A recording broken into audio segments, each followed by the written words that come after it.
네, 안녕하세요. 진서로입니다. 수능 한국사 3등급을 위한 맞춤형 개념 강의. 오늘은 그 6번째 시간으로 개항기에 대해서 함께 공부하도록 하겠습니다. 지난 시간까지의 그 내용들이 전 근대사에 해당하고 이제 이 시간부터가 이제 근대로 들어간다고 보시면 되겠는데요.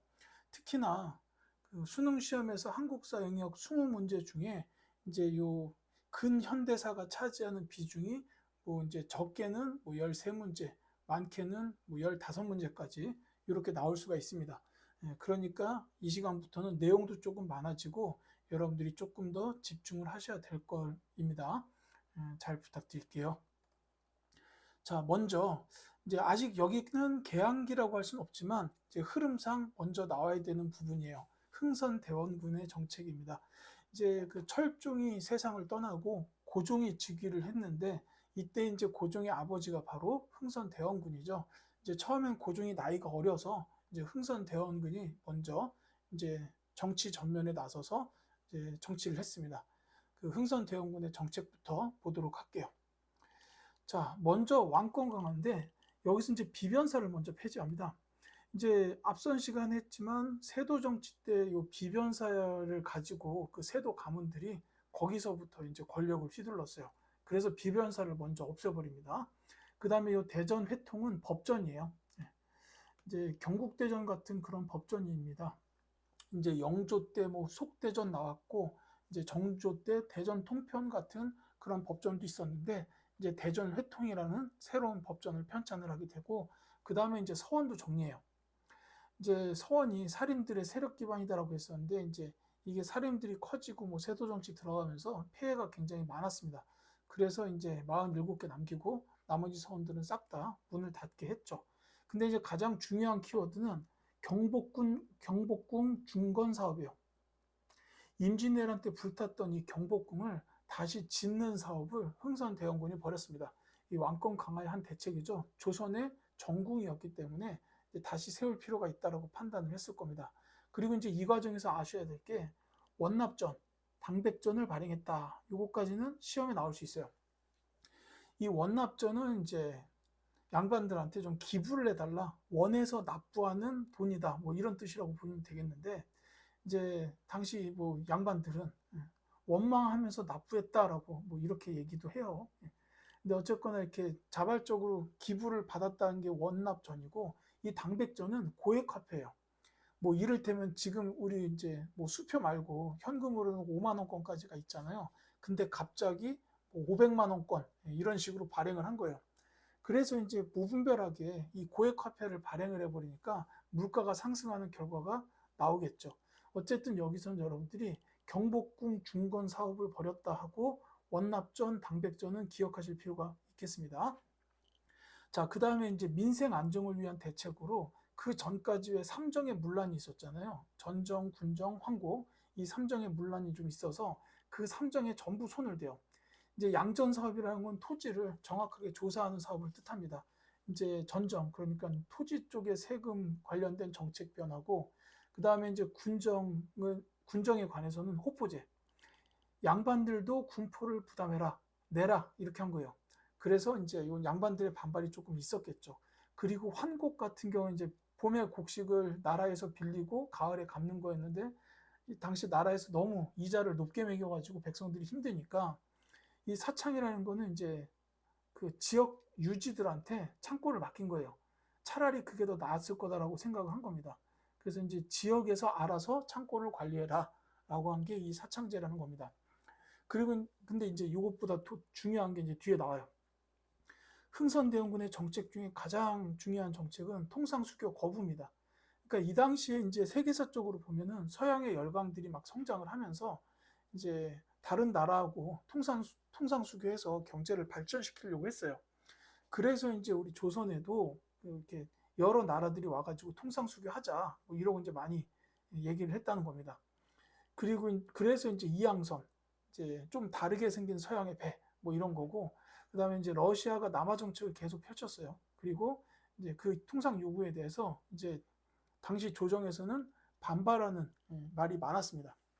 흥선대원군의 입장도 그랬죠. 이제 이게 처음에는 이 흐름대로 제가 써놨습니다만 이렇게 기억하시는 게 좋아요. 이제 병인 박해, 이게 이제 프랑스 선교사들을 처형한 일이에요. 이제 이때 천주교가 워낙 많이 퍼지고 이제 다른 종교들, 그러니까 뭐 이제 유학에 좀 반하는 이런 다른 종교들이 계속 나타나게 되니까 이제 프랑스 선교사들을 박해하는 일이 발생을 해요. 이제 요것 때문에 프랑스가 강화도로 쳐들어온 게 바로 병인 양요입니다.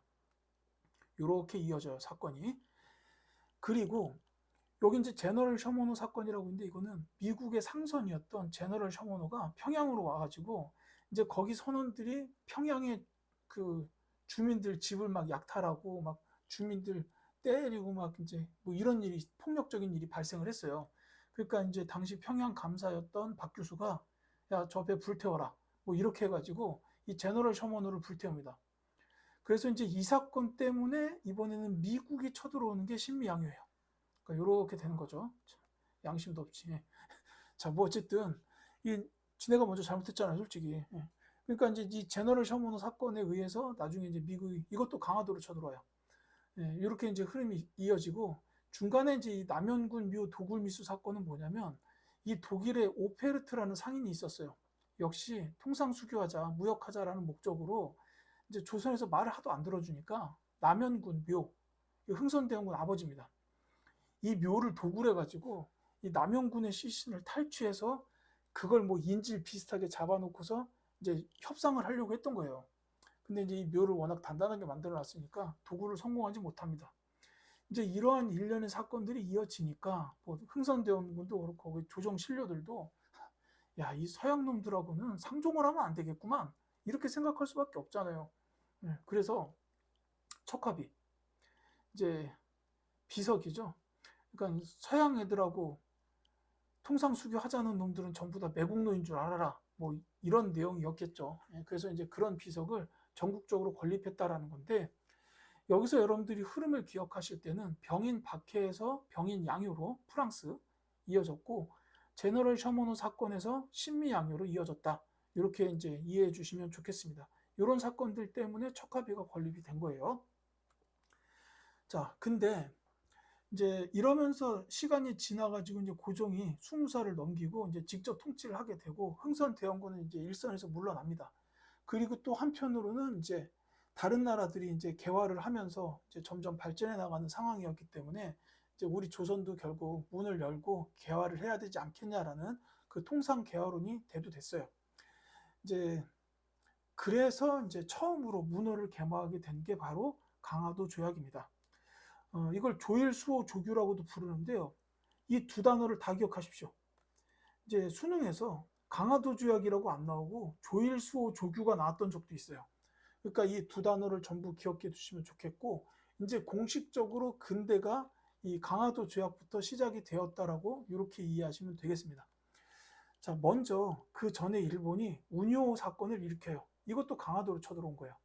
그래서 이제 강화도로 쳐들어와가지고 조선에다가 대고, 야, 너네 개항을 할 거냐 아니면 전쟁을 할 거냐, 이렇게 나온 거예요. 그러니까 이제 조선에서는 전쟁을 하기는 그러니까 이제 개항을 하겠다라고 이제 결정을 하고 조약을 체결하게 되죠. 그게 바로 이 강화도 조약, 조일, 수호, 조규입니다. 근데 사실 이 당시에 이제 조약 체결할 때 요 조선 관리들이 이제 요거에 대한 감각이 조금 없었나 봐요. 불평등 조약을 맺게 됩니다. 이 불평등 조약이라고 하는 게 뭐냐면, 해안 측량권 있죠. 일본이 조선에 들어와서 조선의 해양을 측량할 수 있는 권리를 준 거예요. 그러니까 우리나라 영토를 남의 나라 사람이 마음대로 이렇게 측정을 한다는 거죠. 뭐 지금처럼 위성 사진으로 지도 찍는 것도 아닌데, 이때는 이제 이게 당연히 불평등한 일이에요. 그렇다고 해서 우리 조선에서 일본의 해양을 측량하냐? 그건 아니었습니다. 그러니까 불평등 조약인 거죠. 그리고 영사재판권, 이거는 이제 치외법권 같은 건데, 일본 사람이 조선에 들어와 가지고 만약에 뭐 사람을 뭐 크게 다치게 했다든지 큰 사고를 쳤다, 그러면 당연히 조선법에 의해서 재판을 받아야 되는데, 그게 아니라 일본법에 의해서 재판을 하겠다라는 거였어요. 아니 근데 지금 우리도 어디 뭐 다른 나라에 여행 가가지고 만약에 그 나라에서 사고가 났어요. 그러면 이제 그 나라의 경찰이나 뭐 법조인들에 의해서 이제 조사받고 수사받고 이렇게 되지, 절대로 뭐 이렇게 되지 않습니다. 그러니까 일본인이 범죄를 저지르면 일본에서 재판을 하겠다, 일본 영사가 재판하겠다 이런 권리라 이게 불평등 조약이 왜 조선 사람이 일본에서 사고 친다고 해서 조선법으로 재판한 거 아니었거든요. 뭐 그래서 불평등 조약이다라는 얘기고 그 다음에 이제 주요 내용을 보면 사망을 개항을 해요. 제일 먼저 부산이 개항이 되고 그 다음에 이제 원산, 인천이 나중에 개항되는데 요 이제 부산부터 시작해서 세 개의 항구를 개항했다. 그리고 이제 그때 관세가 없어요. 이게 골치 아프죠. 이 관세가 없으니까 무분별하게 들어올 수 있다는 겁니다. 그리고 이제 최혜국 대우도 없어요. 이 최혜국 대우는 이제 그 가장 혜택이 많은 나라라는 뜻일 건데 이게 이제 간단히 말씀드리면 자동적으로 업그레이드되는 규정 정도로 보시면 돼요. 그러니까 이제 다른 나라에다가 뭐 조선이 이만큼의 혜택을 줬다 그러면 이제 일본이 최혜국이라면 일본한테도 그 정도에 상응하는 혜택을 줘야 된다. 뭐 이게 최혜국 대우인데 이제 이때 이거를 넣질 않습니다. 일본에서 넣어달라고 했지만 조선에서는 뭔 소리냐 우리는 너네랑만 교역할 건데 라고 해가지고 최혜국 대우 안 넣었어요. 근데 이제 나중에 뒤에 나오죠. 조미수호 통상 때는 들어갑니다. 그리고 이제 이 뒤에 부속 조약들이 줄줄이 나오는데 이 개항장 무역이라는 건 뭐냐면 항구 주변의 심리 그 안에서만 이제 일본 상인들이 무역을 할 수 있다라는 거였어요. 그러니까 이제 그 항구 안에 이제 우리 조선의 상인들한테 물건을 팔고 이 조선 상인들이 우리나라 안쪽 내지로 들어와서 소비자들하고 거래를 할 수 있다. 뭐 이렇게 이제 만든 게 개항장 무역이었죠. 그리고 그 개항장에서는 일본 화폐를 사용할 수도 있었고 그 다음에 쌀의 수출입을 허용하는데 특히나 일본에서는 우리 조선의 쌀이 굉장히 질이 좋고 맛있으니까 쌀을 되게 많이 노렸어요. 그래서 나온 조항이다라고 보시면 되겠습니다. 그 뒤에 이어서 조미수호 통상조약을 맺게 돼요. 미국하고. 조선 미국이죠. 근데 이게 이 배경은 조금 알아두실 필요가 있는 게 뭐 청나라의 권유는 그렇다 치고 이게 관련이 있어요. 이 조선 책략이라는 책을 좀 기억해 두시고 책입니다. 이제 청나라 일본에서 있었던 그러니까 제1 청나라 외교관이었던 황준원이라는 사람이 쓴 책인데 조선이 러시아의 남하를 막기 위해서는 어떻게 해야 되겠는가 이제 그거에 대해서 쓴 책이에요. 러시아가 계속 남쪽으로 내려오려고 하니까 이제 그러면 조선이 조금 위험해지지 않겠냐 해가지고 이제 쓴 책이라고 보시면 되겠는데 여기에 보면은 이제 뭐 친중, 결일, 연미 이래가지고 나와 있어요. 이제 중국하고 친하게 지내라. 일본하고는 이제 조약을 맺어라. 그 다음에 미국하고도 연미. 그것도 조약 맺으라는 뜻인데 중국하고는 일단 친해요. 그리고 일본하고 조약 이미 맺었어요. 그렇다면 남은 문제는 뭐냐면 미국하고 조약인데 이거 반대가 어마어마하게 심했던 겁니다. 왜? 신미양요 기억하시죠? 미국은 원래 적국이었어요. 막 상인들 와가지고 노략질하고 저 약탈하고 이런 나라인데 그래서 이제 신미양요 나와가지고 싸웠는데 미국하고 조약을 맺으라니 이게 말이 되냐 이겁니다. 뒤에 나오지만 이것 때문에 영남 만이소 사건이 일어나요. 그래서 이제 이 김홍집이란 이제 저기 그 일본에 갔던 외교관이에요.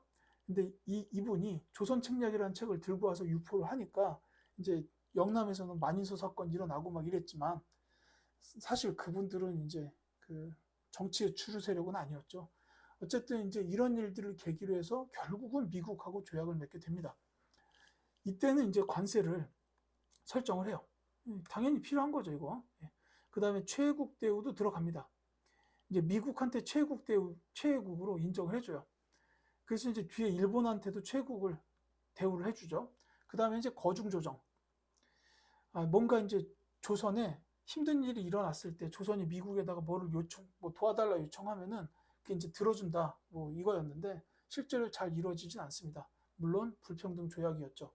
이제 여기서 기억해야 되는 거는 이제 조선 책략에 의해서 조미수호 통상조약이 맺어졌다 정도로 이렇게 이해해 주시면 되겠습니다. 자, 이런 식으로 해가지고 이제 뭐 지금 일본, 그 다음에 미국하고 교역을 시작했다. 이제 문호를 개방했다 그랬지만 그 뒤로 이제 뭐 프랑스도 맺게 돼요. 그런 식으로 이제 세계 각국하고 조약을 맺게 되면서 개화 정책을 이제 추진을 하게 되죠. 그러면서 설립됐던 이제 정부 기구가 통리기무아문입니다. 기억하실 필요가 있어요. 1880년에 이제 세워진 이제 그 개화 정책 추진 기구입니다. 이제 여기서 이제 군사제도부터 먼저 바꾸게 돼요. 이 별기군이 신식군대예요. 이제 그 서양식 무기를 사용하는 신식 군대의 필요성을 느끼고 이제 별기군을 창설하게 됩니다. 그리고 이제 그 전에 있었던 군대들, 뭐 조총 같은 거 썼던 이런 군대들은 5군형에서 2영으로 이제 축소시켜요. 축소시켰다는 얘기는 여기 있었던 군인들을 이제 대거 해고시켰다는 얘기가 됩니다. 이 5군형이 직업군인들이에요. 다 여기 소속 군인들이 다 직업군인이에요. 근데 얘네들을 해고시켰다는 건 이 사람들이 당장 먹고 살 일이 없어졌다, 먹고 살 방법이 없어졌다, 이 뜻입니다. 이것 때문에 문제가 발생하는 게 뒷장에 나오겠죠. 그래서 이제 90군대를 이런 식으로 축소 개편하는 거예요. 축소입니다. 별기군 때문에 이제 줄였고, 이제 그 다음에 외교사절. 일본에는 수신사 및 조사시찰단을 보내고, 그 다음에 미국에는 보빙사라는 이름의 외교사절을 보내요.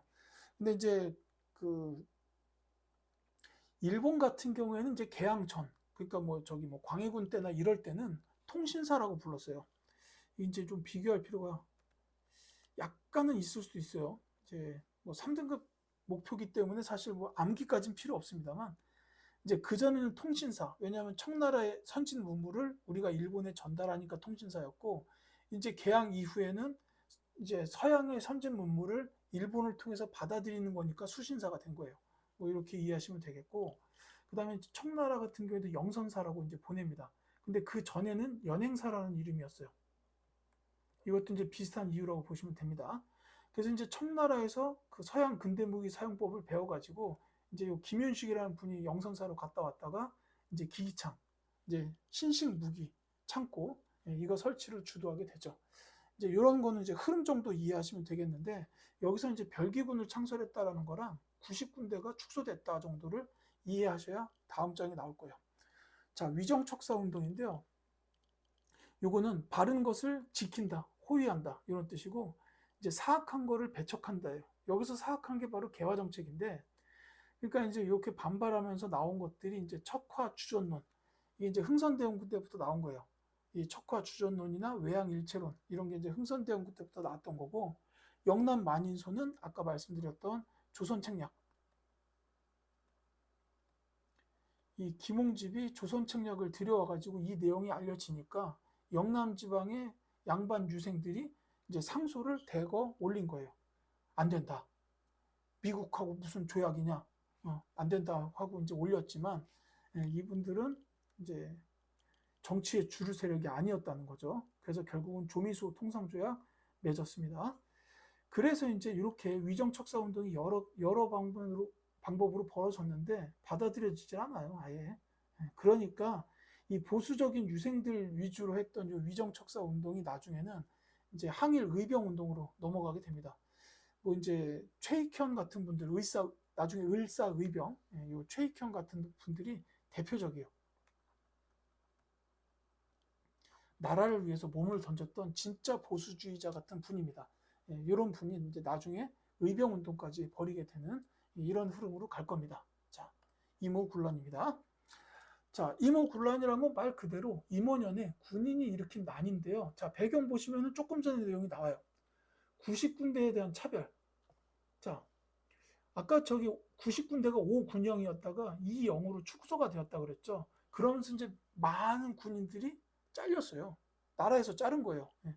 그랬고, 그 다음에 심지어 남은 사람들한테 돈도 안 줘요. 급여 미지급. 이게 대충 한 13개월? 1년 넘도록 월급을 안 줬어요. 먹고 살기 힘들지 않습니까? 그러니까 당연히 이제 뭐라도 어떻게 해야죠. 그래서 이제 여기서 이제 90군인들이 이제 반란을 일으키게 됩니다. 그래가지고 이제 이때 그 민씨 세력, 그 민경호, 뭐 이런 사람들 죽이고, 그 다음에 이제 일본 공사관을 습격을 해요.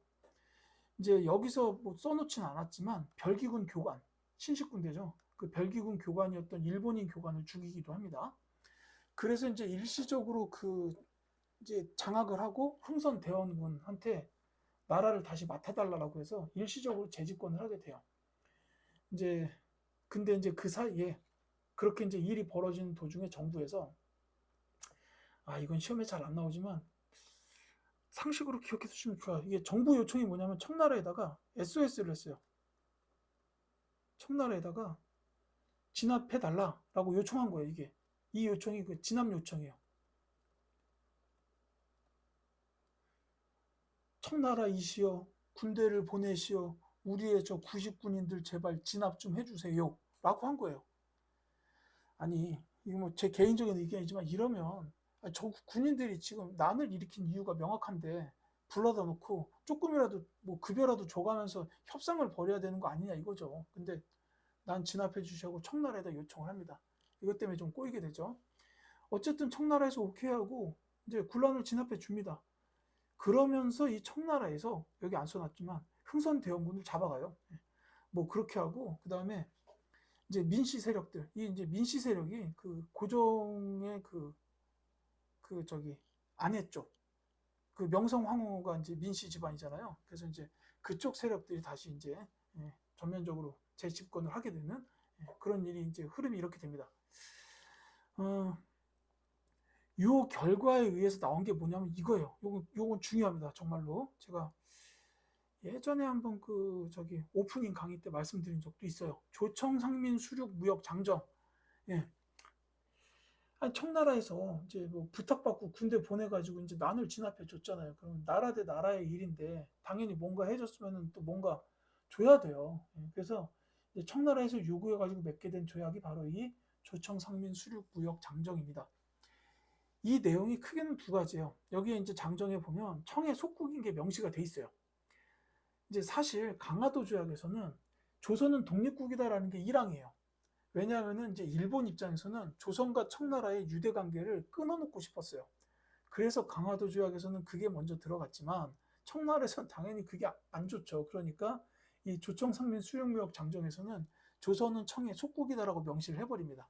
그리고 또 한 가지가 청상인의 내지무역 보장이라는 거예요. 이 내지무역 이게요. 아까 이제 제가 계양장 무역 말씀드렸잖아요. 이 계양장 무역은 그 항구 주변 10리 4km 이쪽에서만 이제 일본 상인이 활동할 수 있다. 요거였는데 이때는 이제 청나라 상인은 안쪽까지 들어오게 돼요. 그러니까는 이제 그 청나라 상인들이 싸고 질 좋은 물건을 들어와 가지고 소비자랑 직접 거래를 하게 되니까 당연히 조선 상인들은 이때부터 힘들어지게 되는 겁니다. 그래서 이제 조선 상인이 몰락하는 계기가 된다라는 거였어요. 이제 이렇게 되고 그다음에 이제 일본하고도 재물포기작을 맺습니다. 왜? 여기 이제 아까 말씀드렸지만 공사관 습격했고 그다음에 별기군 일본인 교관 죽였어요. 그렇기 때문에 일본하고 조약을 맺어서 배상금을 지불하게 되고 그다음에 배상금 요 공사관 때문에 배상금 지불하게 되고 그다음에 이제 공사관 경비를 이제 일본군이 하게 됐다라는 거죠. 아, 우리 공사관 지킬러 우리 군대 보내겠다라고 한 거예요. 이제 이런 일들이 이어졌죠.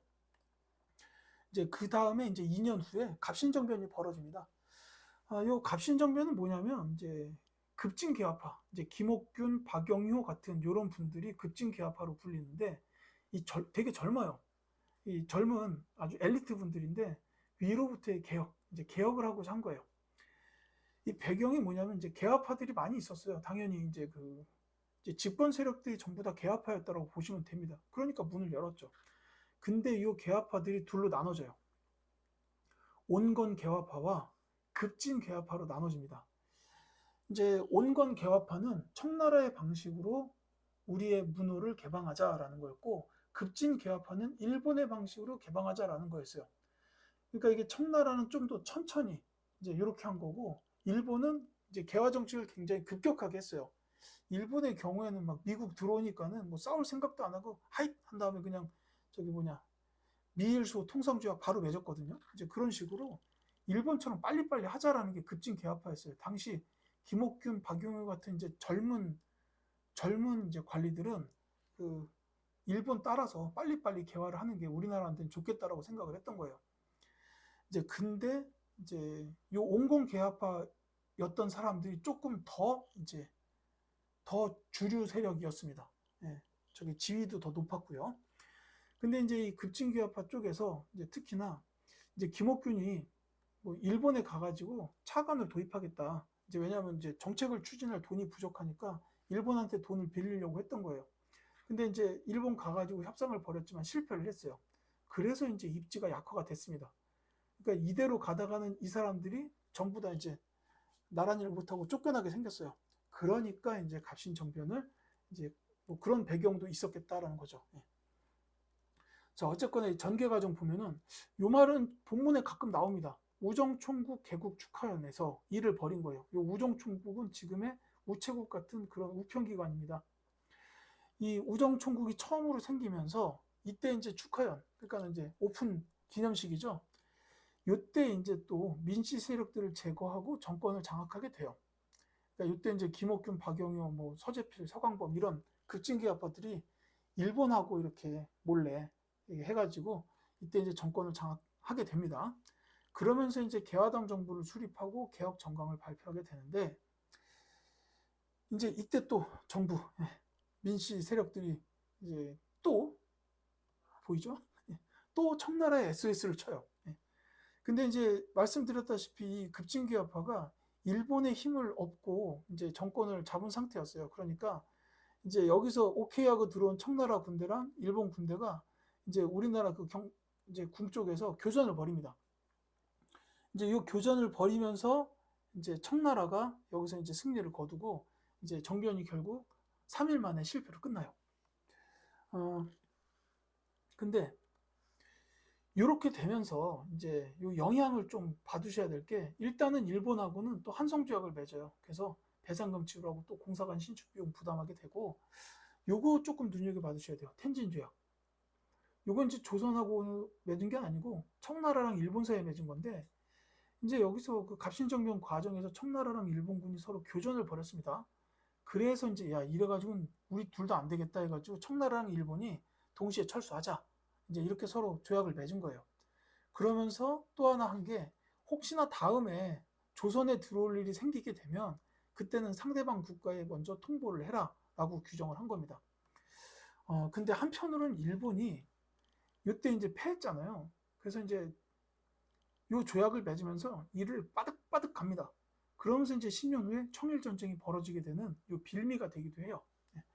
근데 이제 이 한성조약 간혹 선지에 등장합니다. 본문에 뭐 우정총국에서 뭔 일이 일어났다 주고 영향으로 오른 것은 한 다음에 선지로 한성조약이 나오는 경우가 가끔 있다라고 이렇게 이해해 주시면 되겠어요. 자, 그 다음에 이제 갑신정변 이후에 이제 세계 정세들도 좀 이렇게 서양 열강들이 성장과 관련해서 불안한 일들이 좀 있어요. 이제 이때 이제 고종이 결국은 러시아하고 교섭을 하려고 추진을 하게 되는데 이제 청나라 일본이 막 조선에서 계속 날뛰니까 러시아의 교섭을 추진해요. 그러니까 이제 이 러시아가 당시에는 다른 서양 열강들하고는 좀 적대적 관계였어요. 그러니까 이제 그 견제를 하겠다라는 명분으로 영국이 거문도, 요 이제 부산 쪽에 있는 섬이죠. 이 섬을 불법적으로 점령을 합니다. 네. 막 이런 식으로 해가지고 여러 나라들이 자꾸 조선에 와서 뭐 하고 싸우고 막 이러니까 이제 이때 조선 중립화론, 아예 조선을 갖다가 이제 국제적으로 중립적인 국가로 만드는 게 좋지 않겠느냐라는 요 중립화론이 대두되게 돼요. 요 이제 대표적으로 이런 얘기를 했던 분이 육일준이나 부들러, 이제 조선에 있었던 외교관입니다. 이런 분들이 이제 중립화를 하는 게 어떻겠냐라고 이야기를 했다라는 얘기죠. 자, 이 시간의 내용은 여기 정도까지인데 여기서 여러분들이 알아야 되는 사실들을 조금 이렇게 정리를 해봤습니다. 내용이 적지 않습니다. 먼저 이제 흥선대원군의 경우에는 비변사를 폐지했다 그랬고 그 다음에 기억하셔야 될 게 경복궁을 중건하는데 이 과정에서 원납전과 당백전, 요걸 이제 원납전은 걷어들이고 이 고액화폐였죠. 요 당백전 발행 때문에 물가 상승하는 일이 벌어졌다라고 했고요. 그 다음에 이제 요거는 프랑스 병인 박해에 의해서 병인 양요가 벌어졌다. 이거 강화도로 들어온 거예요. 그 다음에 제너럴 셔머너 사건 때문에 신미양요가 벌어지게 된 거는 미국입니다. 빨간색이 보기 안 좋네요. 자, 그 다음에 이제 일본은 이제 운요 사건을 일으키게 되고 그걸 계기로 해서 강화도 지역을 맺고 그 다음에 문을 열게 됩니다. 이 조일수호 조규라는 이름도 같이 기억해 달라고 부탁드렸어요. 이 조약은 해안 측량이나 영사재판권 때문에 불평등 조약이었었고 그 다음에 부산을 비롯한 사망을 개항하는 일이 벌어지게 된다라는 거였습니다. 자, 그 다음에 조선 책략이라는 책자에 의해서 이제 미국하고 이제 조약을 맺게 된 거죠. 그게 바로 조미수호 통상조약이었다. 이 조약 이름은 기억해 두실 필요가 있습니다.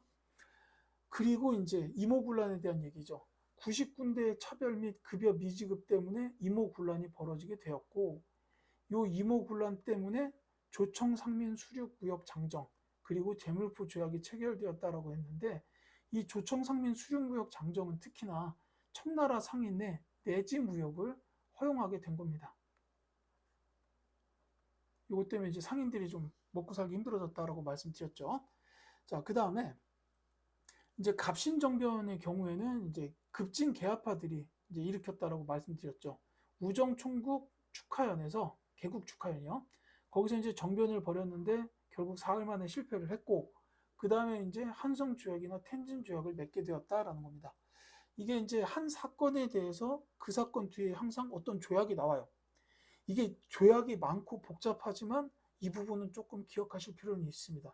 여기서 시험이 한 문제 혹은 두 문제는 나올 수 있어요. 이제 그렇기 때문에 이제 좀 다소 이제 양이 많아지기 시작하는데 이 부분은 좀 잘 기억해 주시기를 부탁드립니다. 자, 예, 오늘 제가 준비한 수업은 여기까지입니다. 예, 다소 어려운 내용이었는데 지금까지 들어주신 수험생 여러분 직접 진심으로 감사드립니다. 예, 다음 시간에는 이제 그 다음 연대 1890년대에 대한 내용으로 여러분들을 찾아뵙겠습니다. 감사합니다.